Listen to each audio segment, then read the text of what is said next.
Hello and welcome to Morris Park. I'm Clyde Morris. I thought I'd show you a little project we got going on today. Just recently, in this old rock garden of ours, I cut down this big cedar tree. And it's a beautiful cedar tree. I really didn't want to cut it down, but our power lines were just right above us.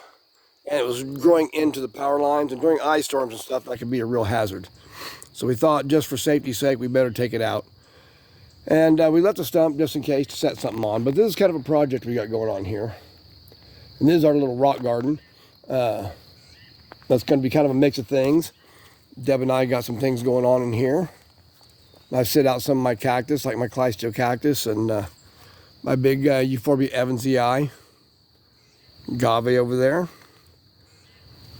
But we have lots. It's kind of an echinacea garden. What may look like weeds in here may necessarily not be weeds. We've got some wildflowers. We got lots of echinacea. And these are the purple cone flowers, they call them. They're actually kind of a pink color. We've also planted some new ones. I'm not sure what these colors are. There's one we just planted.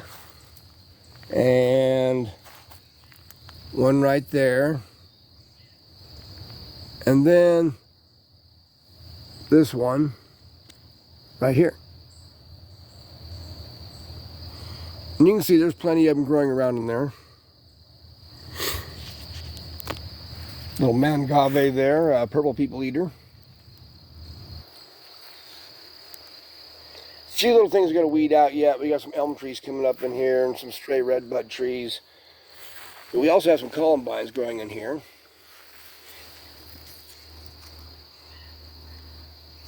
And a lot of these columbines and such are kind of self-placed.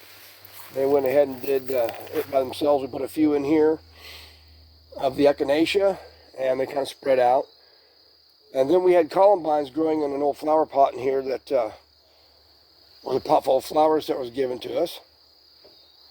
And they kind of spread out too. So we got a few columbines growing here and there. But the real centerpiece of all this is this. This sign, this awesome sign, was handmade for us by our niece, Tara Huffman. And she did all of this, believe it or not, with a wood burner.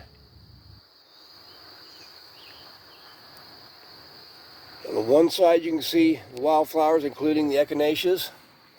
That's what the echinacea kind of looks like there. And of course, we've got the cactus side. All very well detailed. Look at this. She put a lot of time in this. This is really awesome. We really love this sign. We just got it polyurethaned here about a week or so ago. Got it finished. Polyurethane it so it wouldn't get ruined out in the weather or anything. This is really cool.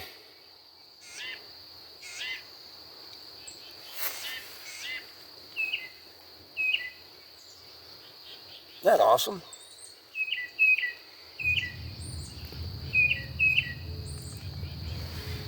And at night, so we can see it, put in a little spotlight, a little solar-powered spotlight, so at night it lights our little sign up. Very cool.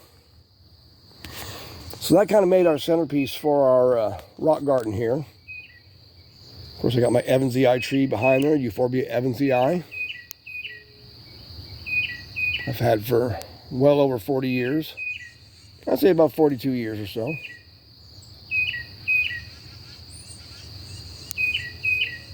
Big awesome plant. Started that from a cutting plant that I bought from California Cactus Center. And then did a two-step cutting on it. Turned it into a great tree.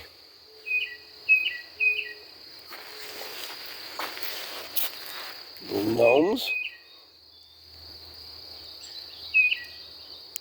Deb likes her gnomes.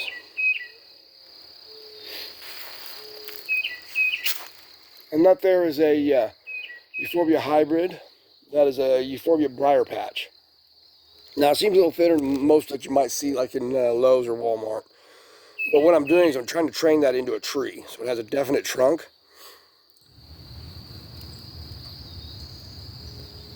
Probably have to do a little bit of trimming down there. Looks like I got one branch probably dying on that part. But other than that, it's doing okay. I'll get those trunks going on it and then let these tops fill out. And have a definite tree-like effect, kind of like the Evans EI there. Agave back there. Looking a little rough in the winter, being so dry, but it's going to come out soon.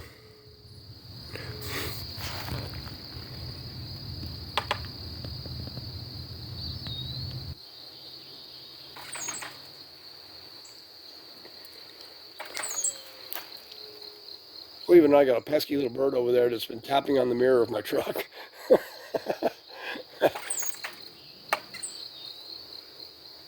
I think he sees his reflection in there and he just can't quite leave it alone.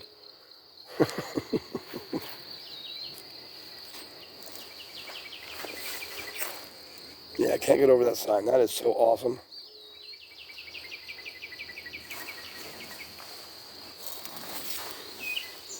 I mean, even down to the little spines and stuff on the cactus. Really cool.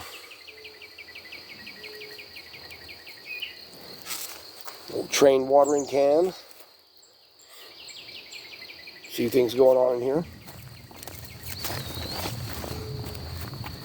Anyhow, I just kind of wanted to show you our little project we've got going on, and as we fill it out, we'll probably be doing updates on it. Like I said, not all this is weeds and such. Got a few little trees and stuff like that we got to get out. There's a mimosa tree there. And black locust, we'll get those out. Lots of trumpet vines. We get trumpet vines that come up from everywhere. They're a native vine that grows around here. They're a pretty vine, but boy, they get into everything. And this, believe it or not,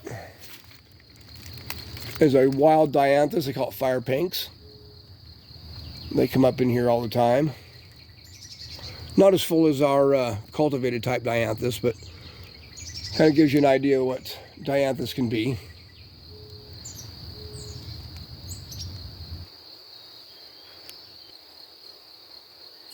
And as you can see, tons of iris. We got iris everywhere in here. It's always been full of iris. And tucked down in there, some sempervivums have been growing there for quite a few years. We'll have to clean some of this out, these ragweeds and such. Give them some room. That's an old insulator off the old telephone poles. It's the old kind of glass insulators. We had a few of these stuck in here. There's lots of iris. A lot of the iris did not bloom this year because actually they've been blocked out of the sunshine by the big cedar tree that was here. But they'll charge up this year, and probably next year we'll get a lot more flowers. Anyhow, this is Clyde Morris from Morris Park. Hope you all have a great evening, and we'll give you updates as this progresses. Take care.